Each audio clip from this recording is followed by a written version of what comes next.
Alright, so today it's day 4 of 15 days of foundation. It's actually been a few days in my time of filming between day 3 and day 4, and I'm on the tail end of coming off a cold, but we're gonna try not to blow my nose this entire review, so wish me luck. Yesterday I reviewed the new Natasha Denona foundation. Today we are back to a drugstore foundation, so this is the new Wet n Wild Photo Focus Stick Foundation. I have 3 shades here. I'm going to be swatching all 3 shades I have for you guys. 15 Days of Foundation is part of a charity campaign. We're trying to raise $25,000 for Project Beauty Share. Link is down below if you want to participate and help us hit our goal. We really appreciate everyone's support. But let's move into the foundations. The Wet n Wild Cushion Foundation is one of my all-time favorites. I'm not a big fan of the Photo Focus Liquid Foundation, but the Cushion is amazing. I have a whole other review on that. This foundation retails for $5.99. You get 0.42 ounces of product, and it comes in 21 shades. I have the lightest shade, Alabaster, Porcelain, and Shell Ivory. It says it delivers long-lasting coverage. It's lightweight, multi-dimensional, and it has a semi-matte finish.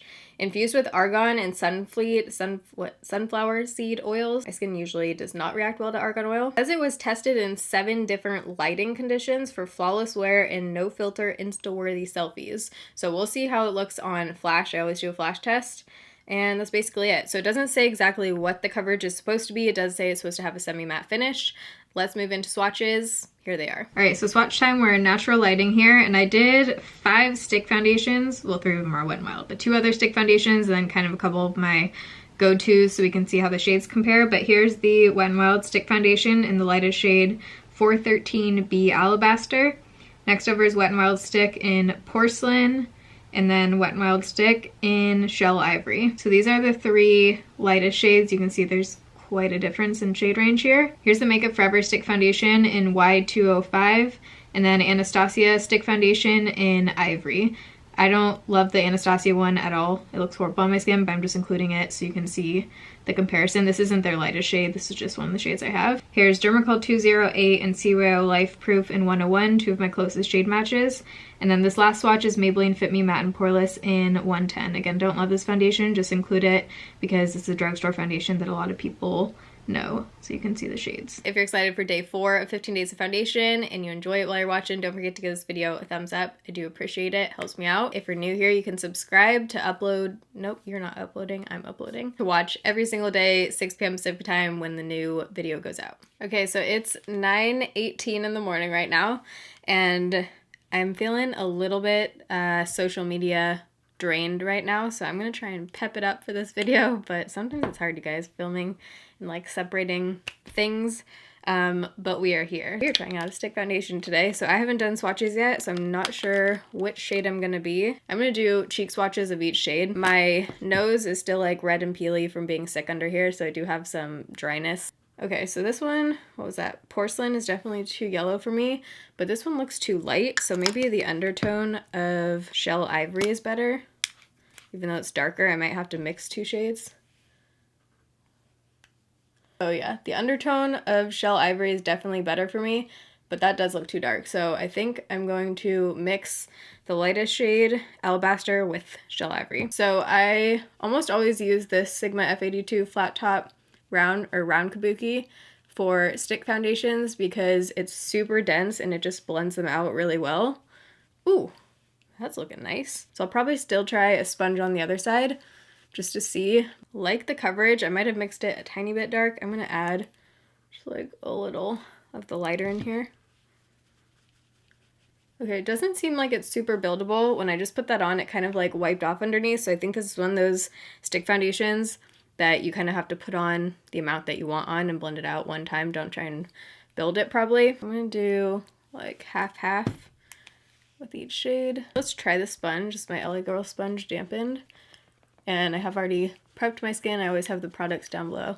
Oh yeah, definitely like this better with the brush. I can already tell. It's blending out fine with the sponge, but it is a bit lighter coverage. Finish looks pretty though with the sponge. I'm gonna add a bit more and then blend it out with the brush. It's looking really pretty. It doesn't really look like satin matte to me like they say. It definitely looks pretty satin unless it's gonna kind of mattify as it dries down, but it looks really pretty. The finish is nice. Okay, my forehead is usually kind of my problem area because I can just look really textured and like heavy up here. I wouldn't say it looks the most like smoothing and nice on my forehead, but it doesn't look bad. It looks a little bit textured right here, so I'm just gonna take the sponge without anything on it and try and smooth that over and see if it helps. Okay, not bad. This is one of those products though that if I was wearing this just on like a daily basis, not filming, I would be fine with having it all over my face, but I still would put like a dab of CYO right here just to smooth everything out. Covering my scarring really well if you use the amount that I did. Like I use quite a bit when I use stick foundations because I like to get coverage out of them. If you use that amount, I would say I think you can get it up to full coverage. On the full coverage spectrum, I would say it's lower full coverage, high medium. If you have acne, I don't feel like this would be like a super opaque one. Okay, it's now 9:27, so we're just gonna call the check-in time 9:30. I'm gonna go do the rest of my makeup and then we'll do a flash test and I'll show you what this looks like in natural lighting. It is feeling like I'm gonna need to set my cheek area just so I can blend stuff on top. It doesn't feel super tacky, but it does feel very like creamy. Like I feel like this is gonna kind of transfer and come off my face if I don't. I'll give it a few minutes, see if I need to, and then we'll be right back. It's now 9:57, the rest of my makeup's on, and overall I'm liking it. I do feel like I'm starting to get a little bit of creasing on my upper lip, but it looks a lot more dewy than I was expecting. We'll see how it looks in natural lighting in a sec, but it definitely looks more dewy than satin matte. I would not call this satin matte at this point. Maybe it gets more matte throughout the day. Hopefully not, because usually when that happens, my skin just looks like extra dry. So for the rest of my face, I tried out a few new things. I tried out the Milani Soft and Sultry palette.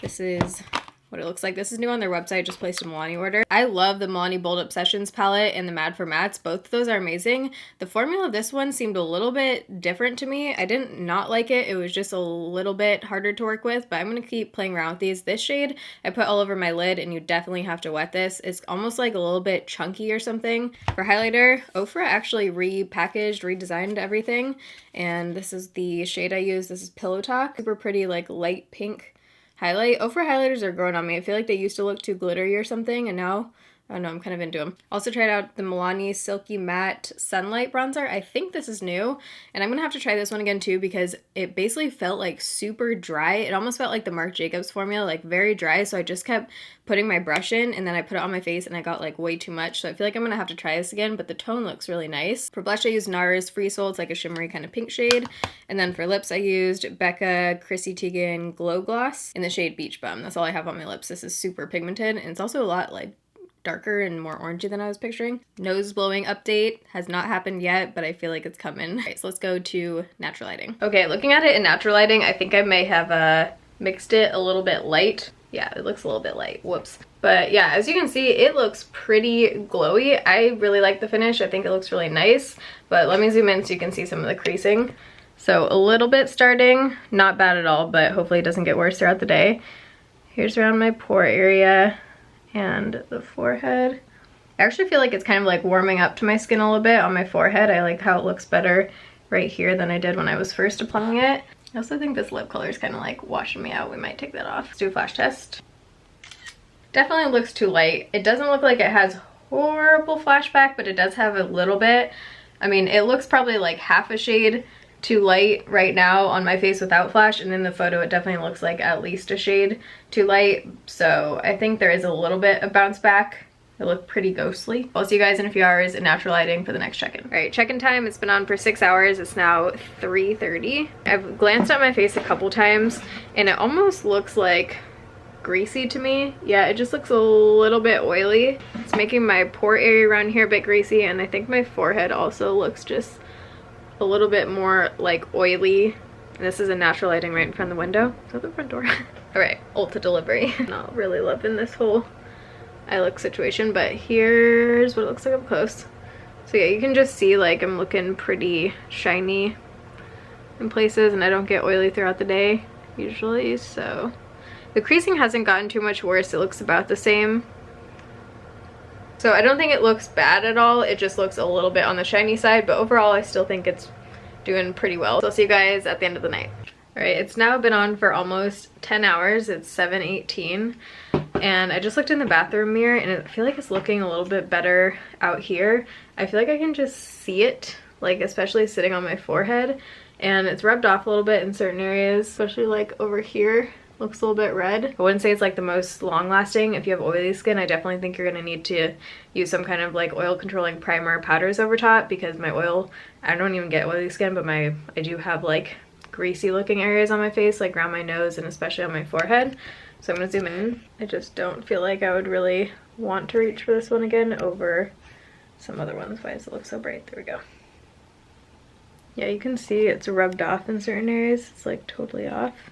I used the Wet n Wild concealer too underneath my eyes and it's not looking too hot. At least the creasing hasn't gotten worse throughout the day. I hope you guys liked day 4 of 15 Days of Foundation. If you did, you can give this video a thumbs up. Tomorrow, 6 p.m. Pacific time, we will be back for day 5. Days 1 through 4 linked down below in the playlist. Don't forget to vote 1 time a day for the shelter that you want to win $10,000. And I'm also going to be doing a meetup in that winning city. So whatever city wins, whatever shelter wins, I will be doing a meetup there. I love you guys. Thanks for watching. See you in my next video. Bye.